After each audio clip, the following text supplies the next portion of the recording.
Bonjour, mes frères. Welcome to this class. Estamos hoy en clase 17.2.2. 17, capítulo 17 de la Composición de Londres, artículo 2. La segunda clase sobre artículo 2. Título: La Trinidad y la Perseverancia. La Trinidad y la Perseverancia. Hoy aprenderemos que el Dios Trinitario nos está guardando, nos está preservando hasta el día de la redención. Tenemos 7 puntos, así que poneos cómodos. Y los 7 puntos son los siguientes. 1. El decreto. El decreto. 2. El Padre. 3. El Hijo. 4. El juramento. 5. El Espíritu. 6. El pacto. Y 7. Conclusión. Okay, repito. El bosquejo. 1. El decreto. 2. El Padre. 3. El Hijo. 4. El juramento. 5. El Espíritu. 6. El pacto. Y 7. Conclusión. Vamos a retomar la lectura donde la dejamos el otro día. Vamos a estar en el primer punto pensando en el decreto de Dios y espero poder compartir pantalla con vosotros. Excelente. Estamos en capítulo 17, artículo 2 y estamos interesados en esta parte. ¿Ok? Nuestra perseverancia en la fe depende de la inmutabilidad del decreto de elección. ¿Ok? La inmutabilidad del decreto de elección. Bueno, en la última clase establecimos que nuestra salvación no es por libre albedrío, no es por nuestra voluntad. Entonces, si nuestra salvación, si nuestra perseverancia no depende de nuestro libre albedrío, nuestro mal llamado libre albedrío, porque no es un albedrío libre, es un albedrío esclavizado, si no depende de nuestra salvación, si no depende de nuestra perseverancia del albedrío, de la voluntad, ¿de qué entonces depende? Pues depende de 6 factores sobresalientes que están aquí hoy en nuestro bosquejo. 6 factores sobresalientes. Factor número 1, el decreto. Y aquí cuando estamos hablando del decreto, estamos en el marco de la eternidad. Antes de la fundación del mundo, Dios decretó, Dios predestinó que su pueblo había de ser alcanzado. Y Dios decidió decretar las cosas así, según el puro afecto de su voluntad, no por previo conocimiento de nuestras obras, nuestra fe, nuestro arrepentimiento. ¿Qué va? Por el puro afecto de su voluntad. Podéis, por ejemplo, aquí apuntar, si queréis, Efesios 1, versículo 5, en amor, habiéndonos predestinado para ser adoptados hijos suyos por medio de Cristo, según el puro afecto de su voluntad. Nuestra predestinación, nuestra elección, nuestra salvación en su totalidad, nuestra regeneración, perseverancia, glorificación, todo depende del decreto de Dios. Así que Dios decretó salvarnos porque así le agradó. Por tanto, si el mismísimo Dios, la Santa Trinidad, la bendita Trinidad, decreta nuestra salvación, decreta nuestra perseverancia en la fe hasta el fin, ¿cómo pensamos perder nuestra salvación? Si Dios decreta salvarnos, Él lo hará sí o sí. ¿Quién ha resistido a la voluntad del Omnipotente? ¿Quién podrá frustrar los propósitos, los designios del Dios Altísimo? Gracias entonces a esta elección misericordiosa de Dios, perseveramos en la fe hasta el fin. Cuando Dios dice, sea la luz tiene que ser. La luz no puede hacer otra cosa sino ser, ¿verdad? Y cuando Dios dice, todos mis predestinados serán glorificados, así será. Seremos guardados, preservados hasta el día final. Ahora, tú y yo sí podríamos perder nuestra salvación si existiese una fuerza más poderosa que el decreto de Dios. Pero busca tú alguien o algo más fuerte que tal decreto. No lo encontrarás porque no existe nadie más fuerte que nuestro Dios Todopoderoso. Con gran felicidad, pues, podemos hoy empezar la clase diciendo que nuestra salvación no depende de nuestra voluntad, sino que depende de la voluntad del Todopoderoso, la voluntad de la roca eterna, inconmovible, bendito sea su nombre. No hay otro poder más grande que Dios, y si te pones a pensar en todos los poderes que hay, las autoridades que hay en nuestro universo, tanto a nivel físico como a nivel espiritual, todos en última instancia derivan su autoridad, su poder de Dios. Poder de poderes, autoridad de autoridades, rey de reyes, señor de señores, amén. Entonces, amados, en primer lugar, tenemos la seguridad de salvación porque no hay nadie, ni siquiera Satanás, ni siquiera el anticristo, no hay nadie que sea más fuerte que el decreto de nuestro todopoderoso Padre. Así que, número uno, tenemos la seguridad de nuestra perseverancia en la fe hasta el fin porque Dios decretó que los suyos habían de alcanzar la salvación en el día final. No podemos perder la salvación. Punto número dos, el Padre. Okay, punto número 2, el Padre. Comparto pantalla. Entonces, vimos el tema del decreto.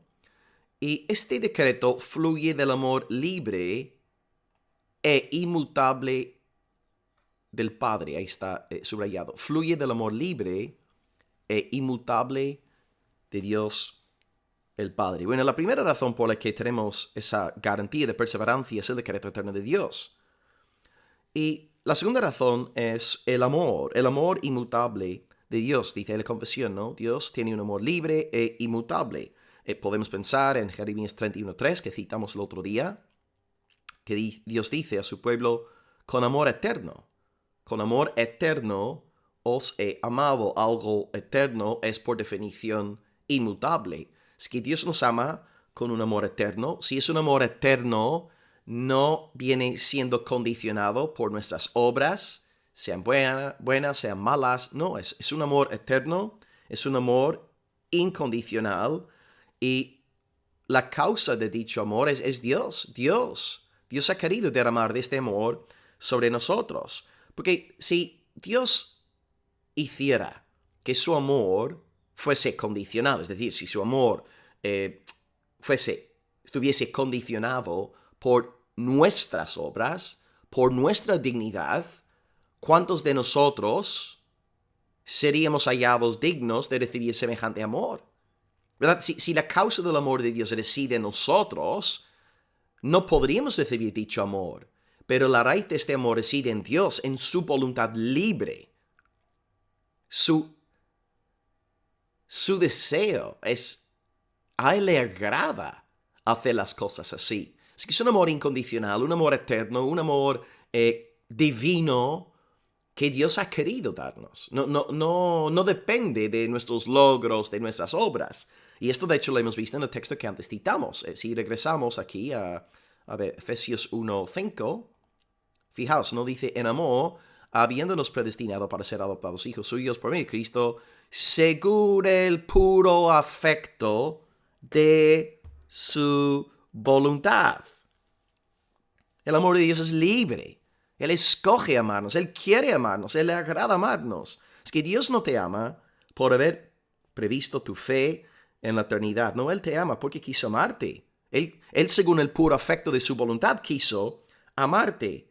Tu fe no te gana el amor de Dios, sino que el amor de Dios te regala tu fe. Es que el amor de Dios es la raíz de su predestinación. Ahora, yo sé que hay un texto que a veces los arminianos lo utilizan para dar a entender que primeramente Dios se fija en nosotros antes de escogernos, porque dice aquí en este texto que somos elegidos según la presciencia de Dios. Y ellos dicen, ¿ves? Dios primeramente conoce nuestras futuras obras, nuestra fe, nuestro arrepentimiento, nuestra santificación, nuestra perseverancia, y en base a dicho conocimiento Dios nos escoge.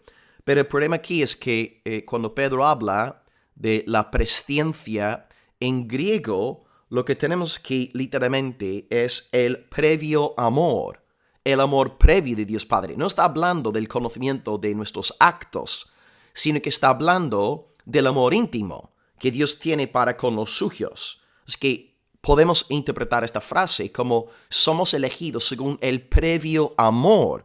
Justo lo que hemos visto antes en Efesios 1:5, ¿no? Que sí, Dios nos ama porque por el puro afecto de su voluntad. Y aquí más de lo mismo. Elegidos según su previo amor. Dios nos ama porque quiso amarnos. Así que Dios nos escoge por amor. Este amor es libre, este amor es incondicional, eterno, inmutable y no está condicionado por nosotros. De nuevo, si el amor de Dios estuviera condicionado por algo que hubiera en nosotros, nadie, ninguno podría recibir el amor del Señor. Así que menos mal, hermanos. Gloria a Dios. Depende solamente de Él. Número 3. El Hijo. Okay, vamos a volver a nuestro pasaje, a nuestro párrafo.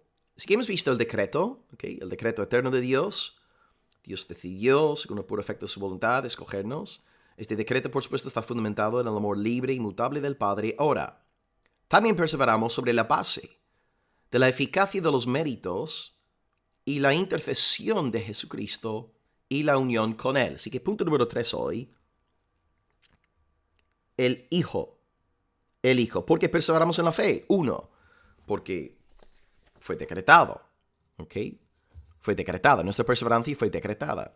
Número 2. Porque Dios nos ama con un amor eterno. Y número 3. La suficiencia de Jesucristo. Cristo, a nivel sacerdotal, es completamente suficiente. Amén. Bueno, la confesión aquí declara que los cristianos estamos unidos a Jesucristo. Él es, en un sentido real, nuestro marido. Él es el verdadero marido. Esto quiere decir que todo lo suyo es nuestro, todo lo nuestro es suyo. Somos de Cristo. Ahí tenemos la doctrina que celebramos, ¿no? La doctrina de la doble imputación. Todo lo nuestro pasa a ser de Cristo, todo lo de Cristo pasa a ser nuestro. Entonces, esto significa que en cuanto al primer sentido de la doble imputación, todos mis pecados, todos tus pecados, si eres creyente, pasados, presentes, futuros, todos fueron puestos sobre Jesucristo. Esto está escrito tanto en el Antiguo como en el Nuevo Testamento. El profeta nos dice ahí, en Isaías 53:6, todos nosotros nos descarriamos como ovejas, cada cual se apartó por su camino, mas el Señor cargó en él el pecado de todos nosotros, mas el Señor cargó en él, en Cristo, el pecado de todos nosotros. ¿Veis? La imputación de mi pecado, porque claro, Cristo muere en la cruz como pecador, pero él no pecó. Lo que pasa es que muere como pecador porque mis pecados, tus pecados le fueron imputados. Y ahí se cumple Isaías 53:6. El Señor, Dios el Padre, cargó en Cristo el pecado de todos nosotros. Y Pablo dice algo muy parecido en 2 Corintios 5:21 que podría sonar hasta blasfemo, ¿no? Al que no conoció pecado, por nosotros Dios lo hizo pecado, para que nosotros fuésemos hechos justicia de Dios en él. Bueno, me interesa solamente esta parte que tengo subrayada, ¿no? Esta parte porque estamos hablando de la imputación de nuestro pecado a Cristo, que hemos visto en el profeta y ahora vemos en el apóstol, ¿no? Dios entonces atribuye nuestro pecado a Cristo, imputa, transfiere nuestro pecado a la cuenta de Jesucristo. Así que en este sentido, Cristo sí murió como pecador. Como decía Lutero, Cristo era el mayor pecador de todo el universo, porque claro, cuando Él murió por los pecados de todo su pueblo. Así que en este sentido de imputación, Cristo es en efecto el mayor pecador. Y el segundo aspecto de la doble imputación es que todo lo que es de Cristo llega a ser nuestro. Entonces, su perfecta justicia es transferida, imputada a nuestra cuenta. Y de hecho, sin salir de este texto que tengo aquí en la pantalla, fijaos ahora en la última parte, para que nosotros fuésemos hechos justicia de Dios en Él. ¿Os dais cuenta? Entonces, no es que tú y yo seamos la justicia de Dios, para nada. Pero sí, por fe, y esto lo vamos a desarrollar ahora, ¿no? Por fe en Cristo llegamos a ser justicia de Dios. La justicia de Jesucristo nos es imputada. Es atribuida a nuestra cuenta. Es contada como si fuera nuestra. Impresionante. Por tanto, Dios se fija en Jesús como si fuera el más grande pecador, pero simultáneamente Dios se fija en nosotros como si fuésemos perfectos. Como si nunca hubiéramos pecado ni una sola vez, ni de pensamiento. O sea, Dios en esta doble imputación nos da verdadera libertad, bendito sea su nombre. Y la pregunta es, ¿cómo podemos recibir esta justicia, ¿no? que estamos aquí describiendo? Vemos ahí la doble imputación claramente descrita en este versículo. Nuestro pecado es de Cristo, la justicia de Cristo ahora es nuestra, ¿cómo podemos recibir esta justicia? Debemos ir a Santiago de Compostela, orar, debemos hacer largos ayunos, debemos celebrar vigilias de oración, debemos, yo qué sé, evangelizar mucho. ¿Qué debemos hacer? ¿Cómo podemos recibir esta justicia? Pues voy a contestar citando 4 versículos que dicen más o menos lo mismo. Texto número 1, un texto que tenéis memorizado, por supuesto, amén. Nos encanta este versículo. Los protestantes, ¿no? Nos gloriamos en esta verdad. Justificados, pues, por la fe. Entonces, la pregunta es, ¿cómo puedo yo recibir esta doble imputación? Por la fe, por la fe. Justificados, pues, por la fe en Cristo, en su obra en esa cruz, que Pablo había descrito en el capítulo 3. Justificados por esta fe, tenemos paz para con Dios por medio de nuestro Señor Jesucristo. Pero la pregunta que aquí quiero contestar es, ¿cómo somos justificados? ¿Cómo recibimos doble imputación? La fe. La fe, fe, fe. F-E. Texto número 2, Romanos 10, 4. Porque el fin de la ley es Cristo para justicia. Ok, Cristo nos da su justicia. La justicia que, bueno, Él tiene en virtud de haber guardado la ley. Cristo es justicia, pero ¿de quién es Cristo la justicia? ¿A quién atribuye Cristo su justicia? A todo aquel que cree. Así que Cristo es justicia a todo aquel que cree. Así que, al igual que en Romanos 5.1, vemos que en Romanos 10.4, misma doctrina. Cristo es nuestra justicia por la fe. Amén. Gálatas 2.16, este texto, clarísimo, ¿no? Sabiendo que el hombre no es justificado por las obras de la ley, sino por la fe de Jesucristo, o si queréis, en Jesucristo, nosotros también hemos creído en Cristo para ser justificados. ¿Okay? Hemos creído. No hemos hecho peregrinaciones, no hemos orado mucho, no, hemos creído en Cristo. Así ahora somos justificados por la fe, los pecados de Cristo, la justicia de Cristo ahora es nuestra. No por las obras de la ley, por cuanto por las obras de la ley nadie será justificado. Así que la misma respuesta. ¿Cómo puedo yo recibir la justicia de Jesús? ¿Cómo? ¿Cómo puede mi pecado pasar a ser de Cristo? Pues por la fe, por la fe, por la fe. Gloria a Dios. Entonces, si Cristo es tu todo suficiente Salvador, ¿cómo vas a perder la salvación? Él es todo suficiente. Y texto número 4, hermosísimo. Quiero ser hallado en Él, no teniendo mi propia justicia, que es por la ley, sino quiero tener la justicia que es por la fe de Cristo. Y como si tuvieras problemas de entendimiento y fueras una persona muy lenta para entender las cosas y fueras pelirrojo, pues Pablo te lo repite diciendo la justicia que es de Dios por la fe. Entonces, 4 textos diciendo exactamente lo mismo. ¿Cómo puedo yo disfrutar de la imputación de la justicia de Cristo en mi cuenta? ¿Cómo puedo yo disfrutar de la imputación de mis pecados a Cristo? Por la fe, por la fe, por la fe, por la fe, por la fe. Ahora bien, ¿qué tipo de fe? ¿Fe en que mañana saldrá el sol? ¿Fe en que somos grandes y poderosos? Fe en Jesucristo. Fe en el Evangelio. Hemos visto antes, ¿no? Gálatas 2.16, Filipenses 3.9, hablan de la fe de Cristo, la fe en el Señor Jesús. Así que si tú crees que Jesucristo es el Dios hombre, si crees que Él murió por tus pecados en la cruz, si crees que Dios lo resucitó al tercer día, si crees que ha de regresar por segunda vez para salvar a su pueblo, devorar a sus enemigos, tú tienes fe verdadera. Tú tienes fe, eres de la fe. Y esta fe que tienes es la seguridad de que tus pecados son de Cristo y su justicia es tuya. Bendite. Estoy hablando como estos ideólogos de género. Perdonadme, hermanos. Bendita transferencia, bendita imputación, bendita salvación, bendito Jesucristo. Amén. Así que Jesucristo nos regala su perfecta justicia mediante el anillo de la fe. La fe es como un anillo de boda que nos une a nuestro Salvador una vez y para siempre. Así que a través de este anillo de fe, todo el mérito de Jesucristo nos es obsequiado, ¿verdad? Todo lo que Cristo hizo, todo lo que Cristo compró ahora es nuestro.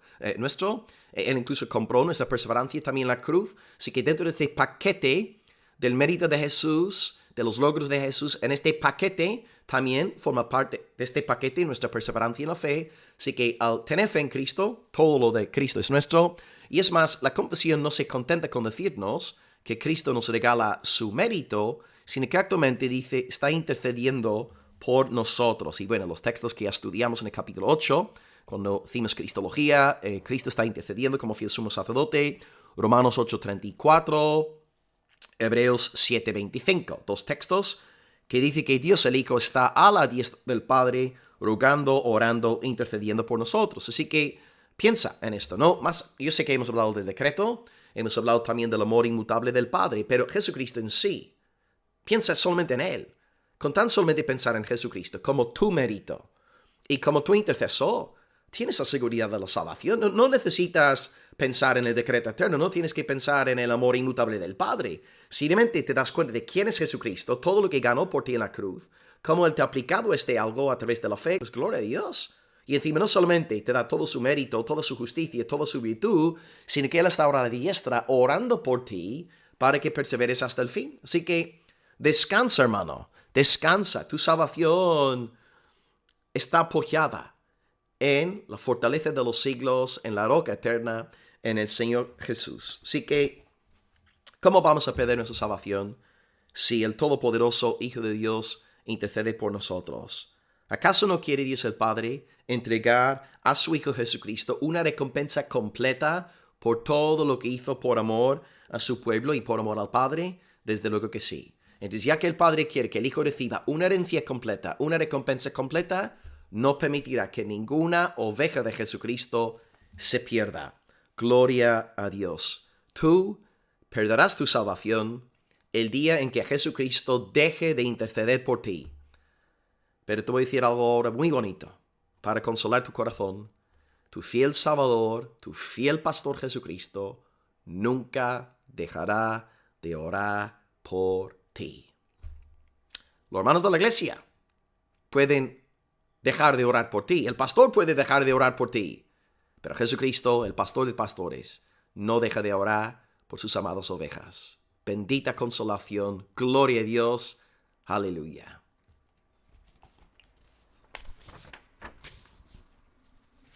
Bueno, regresemos pues a la confesión.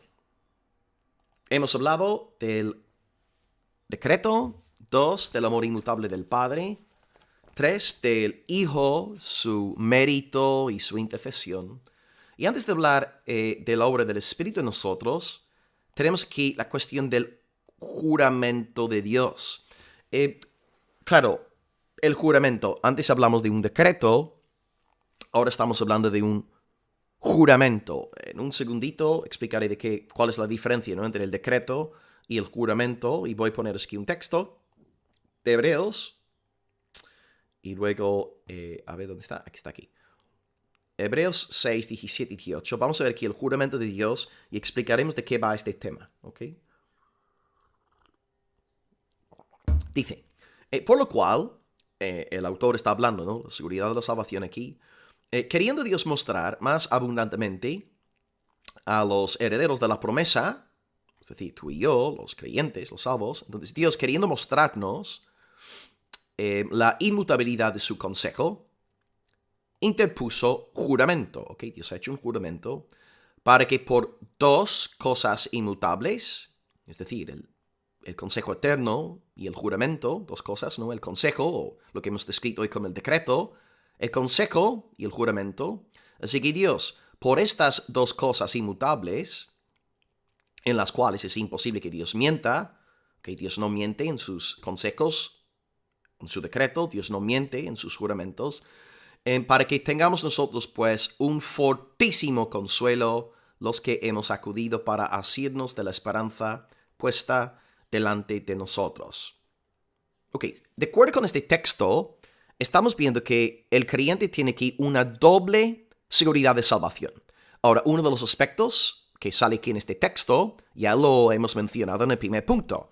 Vemos aquí, por un lado, el autor está hablando del consejo de Dios, la inmutabilidad de su consejo.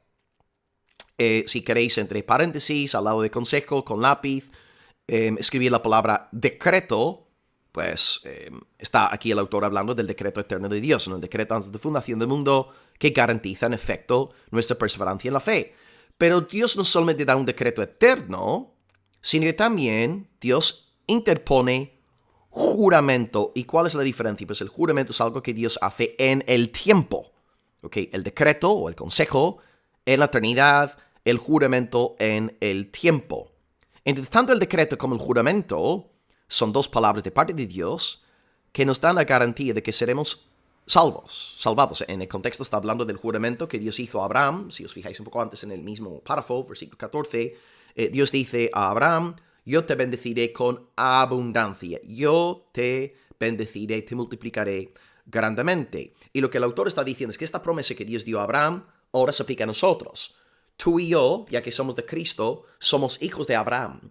Y la promesa que Dios hizo a Abraham, su juramento: Abraham, te voy a bendecir grandemente, esta promesa ahora se aplica a todos aquellos que son hijos de Abraham mediante la fe en Jesucristo. Por tanto, tú no serás condenado porque, uno, en la eternidad hubo un consejo, hubo un decreto. Dios, según el puro afecto de su voluntad, decretó tu perseverancia en la fe hasta el fin. Y número dos, en el tiempo, Dios dio un juramento a Abraham y mediante Abraham a todos sus hijos espirituales, no carnales, porque hay muchos israelitas según la carne que no han nacido de nuevo, ¿verdad? El rey Saúl, Judas Iscariote, dos israelitas que no eran hijos de Abraham. Ser hijo de Abraham es un asunto espiritual, no biológico. Entonces Dios decreta tu salvación en la eternidad, pero en el tiempo, Él jura salvarte en esta bendición que dio a Abraham. Abraham, yo te bendeciré grandemente, yo te multiplicaré grandemente, y esta promesa ahora se aplica a nosotros. Dios nos bendice grandemente y nos da la bendición de bendiciones. El Evangelio, el Hijo de Abraham, Jesucristo, gloria a Dios. Y bueno, hay muchos otros textos, no solamente la promesa de Abraham, pero hay otros textos en la Biblia donde vemos claramente cómo Dios jura guardar a su pueblo hasta el fin. Aquí tenéis un solo ejemplo, Jeremías 32, 40, y la semana pasada, ¿os acordáis a finales de la clase? Leísteis una larga serie de textos sobre la seguridad de la salvación. Creo que apunté 13, 14 textos que me leísteis. Aquí tenéis un texto que nadie leyó, pero es un juramento de parte de Dios. Yo haré con ellos, mi pueblo, un pacto eterno. No me volveré atrás de hacerles bien. Pondré mi temor en el corazón de ellos para que no se aparten de mí. Entonces, ahí tienes un juramento de Dios. Dios decreta en la eternidad preservarnos y Dios jura en el tiempo preservarnos. Y hermanos, si el decreto eterno de Dios no se puede romper, no se va a romper tampoco su juramento. Dios no es hombre para que mienta, ni hijo de hombre para que se arrepienta. Así que el decreto de Dios y el juramento de Dios nos dan la plena certeza de que seremos salvos en el día de Jesucristo y seremos guardados hasta el día final. Bueno, hemos hablado del decreto, del Padre, del Hijo, del juramento. Ahora nos toca hablar de la tercera persona de la Trinidad, del Espíritu Santo. Retomemos nuestra lectura y entramos ahora en el cuarto punto de esta clase, perdón, el quinto punto. Punto 1, decreto. Punto 2, Padre. Punto 3, Hijo. Punto 4, juramento. Y ahora punto número 5, el Espíritu Santo. Dice ahí... Ok, lo que está ahí subrayado. ¿Me puedo hacer esto un poco más grande? A ver. Así, excelente. Muy bien. Qué bendición la tecnología, hermanos. A ver, sí. De la morada de su Espíritu, de la simiente de Dios que está en los santos. Así que otra razón por la que perseveramos en la fe es por la morada del Espíritu Santo en nosotros. Bueno, según el texto que acabamos de leer ahí en Jeremías 32:40, Dios hace un pacto con nosotros, no se vuelve atrás de hacernos bien. Él pone su temor en nuestro corazón. Ahora, ¿cómo Dios a nivel práctico, cómo Dios pone este temor en nuestros corazones? Porque la gente ahí fuera no teme a Dios, pero tú y yo sí. ¿Qué pasó? Dios hizo cirugía, ¿qué usó Dios? ¿Qué hace Dios para colocar en nosotros, su pueblo, este temor? Pues la respuesta es el Espíritu Santo. Él envía su Espíritu. Su Espíritu hace su habitación morada en nosotros. Y Él, al llegar a nuestros corazones, labra temor filial, temor reverencial de Dios en el alma. El Espíritu Santo entonces escribe temor de Dios en nuestro corazón y por tanto amamos al Señor. Y hay algo más. Como estuvimos orando el jueves, ¿verdad? Ayer oramos en el culto del día jueves, que también el Espíritu Santo hace algo más que escribir temor en nuestros corazones. Él nos sella. Nos sella. Dijimos anoche, ¿no? Estuve orando. Estamos en las manos del Padre, en las manos del Hijo. Y luego tenemos el sello del Espíritu Santo. O sea, ciertamente el Espíritu sí mora en nosotros, pero también nos tiene sellados hasta el día de Jesús. Podéis apuntar Efesios 1, 13, 14.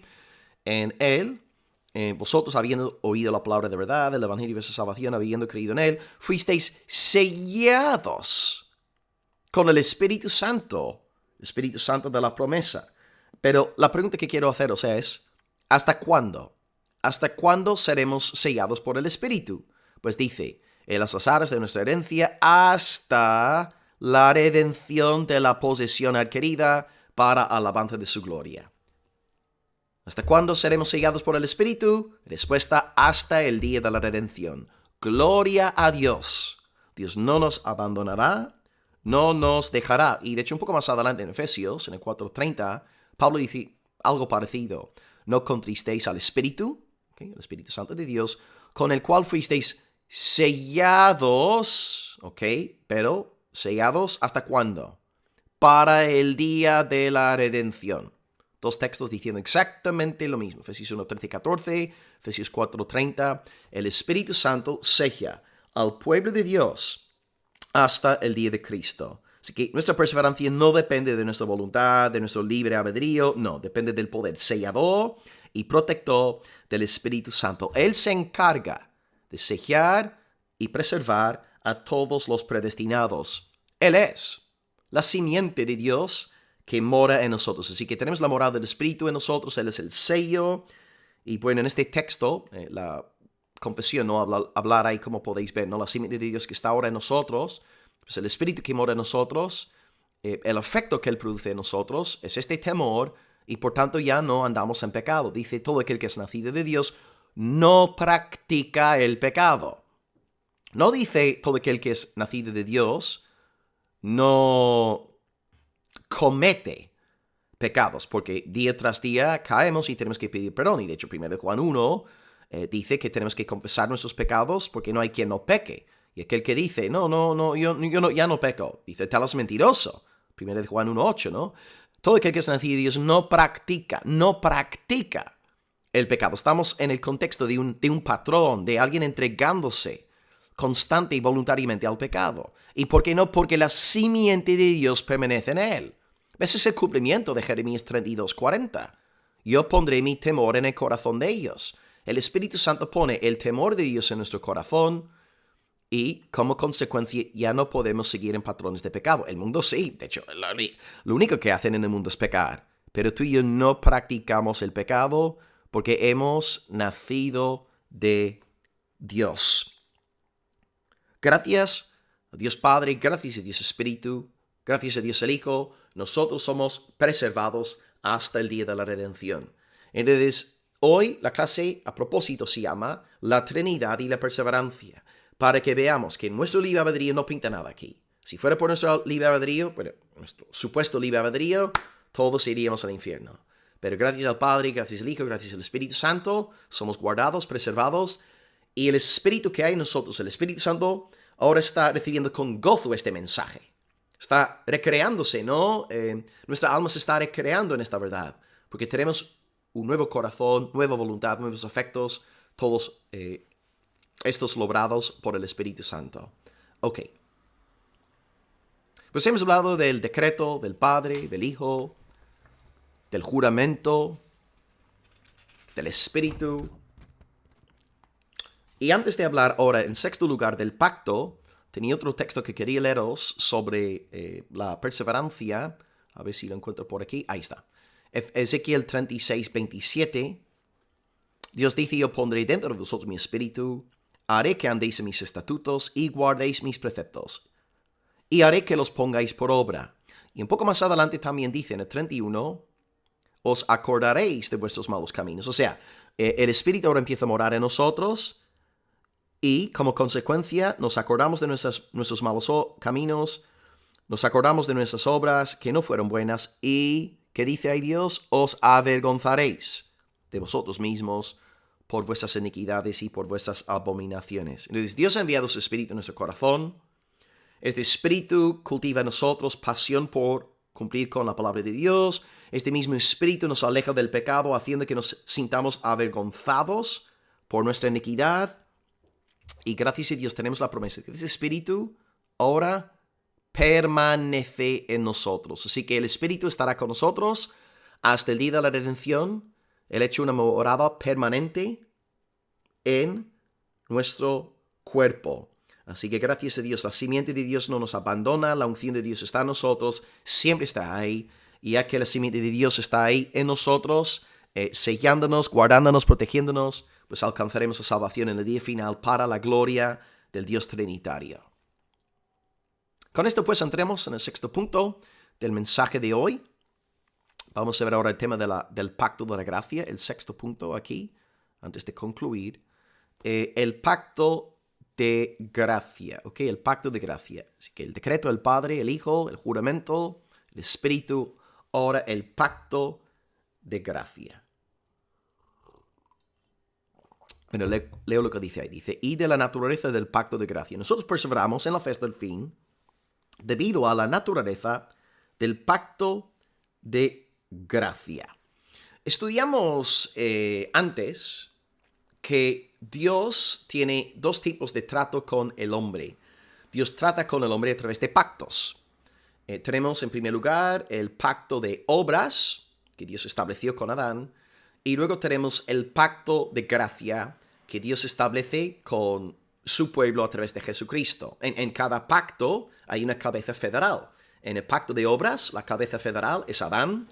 En el pacto de gracia, la cabeza federal es Jesucristo. Dios siempre, en sus tratos con el hombre, se relaciona con el hombre a través de pactos. O estamos bajo el primer pacto, el pacto de obras, o estamos bajo el segundo pacto, el pacto de la gracia. Y todos los hijos de Adán están pues condenados por la imputación del pecado de Adán a su cuenta, pero todos los que son de Cristo son justificados gracias a la imputación de la justicia de Jesucristo a su cuenta. Es que vamos a considerar aquí la diferencia entre el pacto de obras y el pacto de gracia para comprender lo que aquí la confesión está diciendo. Primeramente, el pacto de obras.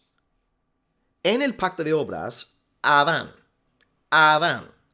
por sus fuerzas, tuvo que cumplir con el mandato divino. Adán, teóricamente hablando, hipotéticamente hablando, podría haberse ganado la vida eterna. Adán tuvo que obedecer el mandato de Dios, el cual decía, Adán, no comas del árbol de la ciencia del bien y del mal. No comas de ese árbol. El día que comieres de ese árbol, ciertamente morirás. No comas de él. Adán entonces, hipotéticamente hablando, porque sabemos lo que pasó, pero al menos a nivel teórico, para que nos entendamos, Adán podría, a través de sus propias fuerzas, podría haber ganado la vida eterna absteniéndose de comer del árbol del conocimiento del bien y del mal. Adán pudo haber obedecido a Dios, ganando así su salvación, bueno, su vida eterna al menos, ¿no? Pero todos sabemos, según una lectura de Génesis, que Adán fracasó estrepitosamente. Comió del fruto prohibido. Así que Adán falló, fracasó. Ahora, el pacto de gracia. El pacto de gracia ya no depende de nuestras obras. El pacto de obras sí, el pacto de gracia no. ¿Qué es lo que Dios exige para que tú y yo formemos parte del pacto de gracia que Él estableció con su Hijo Jesucristo? Y Él sí obedeció perfectamente. Él, el santo ser, Él obedeció a Dios el Padre en absolutamente todo, en todo pensamiento, en toda obra, toda palabra, todo. Todo lo que hacía Jesucristo era santísimo, perfectísimo, inmaculadísimo. Cristo es, wow, belleza, santidad, perfección. Cristo es gloriosísimo. Amén. Ok, tú y yo entonces, para formar parte de este segundo pacto, pacto de gracia, tenemos que, entre comillas, hacer dos cosas. Y voy a decir la razón por la que digo la palabra, el verbo hacer entre comillas. Tú y yo tenemos que hacer dos cosas. Todos sabemos, ¿no? Lo que predicamos cuando estamos evangelizando. creed en el Evangelio y arrepentíos. Fe y arrepentimiento. Es lo que vemos una y otra vez en la Biblia. Fe, arrepentimiento, arrepentimiento, fe. Para nosotros entonces formar parte del pacto de la gracia, tenemos que creer y tenemos que arrepentirnos. Pero aquí está el punto. En el pacto de gracia, Dios te da, Dios te regala lo que exige de ti. En el pacto de obras, no, Adán, haz. Adán, no hagas. Y Adán, por sus propias fuerzas, tuvo que ganarse la vida eterna, ¿no? Pero en el pacto de la gracia, Dios exige que pongas fe en Cristo, Dios exige que te arrepientas, pero Dios es quien te da dichos regalos. Podemos leer varios textos en la Biblia acerca de, en primer lugar, la fe, siendo un regalo de Dios, un don de Dios, un pasaje que todos conocemos. Efesios 2:8, por gracia sois salvos por medio de la fe. Esto, aludiendo a todo lo anterior, ¿no? La gracia, la salvación, la fe, esto no es de vosotros, es don de Dios. Así que la fe es don de Dios. Dios te exige fe, pero Dios el Espíritu Santo es quien labra esta fe en ti. Y Dios también te exige arrepentimiento, pero también hemos aprendido que oídes estas cosas y callaron, glorificando a Dios diciendo, de manera que Dios también ha dado arrepentimiento a los gentiles para vida. Es que sí, en el pacto de la gracia, Dios exige que tengas fe, Dios exige que te arrepientas. Amén. De eso no hay ninguna duda. Pero tampoco podemos dudar de que Dios es quien nos da, nos regala, nos obsequia tanto la fe como el arrepentimiento, porque Jesucristo en la cruz, nuestro segundo Adán, nuestra cabeza federal, Él compró tu fe en la cruz. Él compró tu arrepentimiento. No es que, como dicen los arminianos, Cristo te hizo salvable. Cristo hizo posible tu salvación. No. Cristo no fue a la cruz a hacer posible la salvación. Él fue a la cruz a efectuar la salvación. Él te redimió. No hizo posible tu redención, te redimió. Y en esa cruz compró tu fe, compró tu arrepentimiento. Y aleluya, ahora eres creyente y eres una persona arrepentida por el poder de Dios en ti. Dios nos ha salvado por completo según el pacto de la gracia. Entonces, si tú y yo somos salvos por el pacto de gracia, ¿cómo vamos a perder la salvación? Es que es imposible, porque estamos en el segundo Adán, no estamos en el primer Adán. Y un comentario que nos ayuda a entender, ¿no?, la diferencia entre el primer pacto y el segundo pacto es, en el primer Adán, el incrédulo, ¿no?, porque los que son del primer Adán son los incrédulos, el incrédulo más simpático, amigable, cercano, generoso, dadivoso, más benévolo, este hijo de Adán va al infierno. ¿Por qué? Porque está bajo la cabeza de Adán. Está en Adán. Pero aquellos que están en Jesucristo, los creyentes, los renacidos, el creyente más problemático, más difícil de soportar, más pesado, va directamente al cielo. ¿Por qué? Porque está en Jesucristo. Jesucristo es su justicia. Y ahí está el punto. Dios en Cristo nos tiene en un pacto de gracia. Y aleluya. Esto significa que la salvación es 100% del Señor y una vez más nos da plena seguridad de la salvación. Gloria a Dios por estas verdades. Y así llegamos hoy a la conclusión. Sé que hemos tardado bastante, pero hay bastante carne aquí, ¿no?, en este párrafo. Acabamos pues con la conclusión, diciendo, de todo lo cual, y claro, cuando dice todo lo cual, está hablando de los 6 argumentos que hemos utilizado, ¿no? El decreto, el Padre, el Hijo, el juramento, el Espíritu Santo, el pacto de la gracia. De todo esto, lo que hemos estudiado hoy, de todo lo cual surgen también la certeza y la infalibilidad de la perseverancia. Así que la conclusión aquí es bien sencilla. Hoy, a la luz de las 6 verdades que hemos expuesto, tú como cristiano puedes disfrutar de la seguridad de tu salvación sabiendo que el decreto de Dios no puede fallar. El juramento de Dios no puede fallar. El pacto de la gracia no puede fallar. Porque está en juego la integridad y la veracidad de Dios el Padre, de Dios el Hijo y de Dios el Espíritu Santo. Entonces, en la otra clase dijimos, negamos que nuestra salvación, nuestra perseverancia dependa de nuestro libre albedrío. Y en respuesta, podemos decir que hemos negado que nuestra perseverancia dependa de nuestro libre albedrío, de nuestra voluntad, porque en realidad nuestra perseverancia depende del Padre, del Hijo, del Espíritu Santo. Es con el Padre, el Hijo y el Espíritu Santo tenemos el decreto eterno, el juramento en el tiempo y el pacto de la gracia. Así que hoy, hermano, recibe estas enseñanzas con fe. Recibe la palabra con fe, no dudando nada. Cree lo que te he dicho hoy. Gózate en lo que te he dicho hoy, porque es palabra de Dios Todopoderoso. Y Él no solamente quiere salvarnos, Él quiere que todos sus hijos disfrutemos de la seguridad de la salvación. Porque un cristiano fuerte, seguro de su salvación, es un creyente satisfecho, feliz, servicial, fructuoso. Oh, amado Dios, aumenta ahora nuestra seguridad de salvación mediante el estudio hoy de tu palabra. Gracias por todo, en el nombre de Jesucristo, y el pueblo de Dios dice, amén. Gracias por el tiempo juntos, bendiciones desde María, hasta luego, Sol y Deo Gloria. Amén.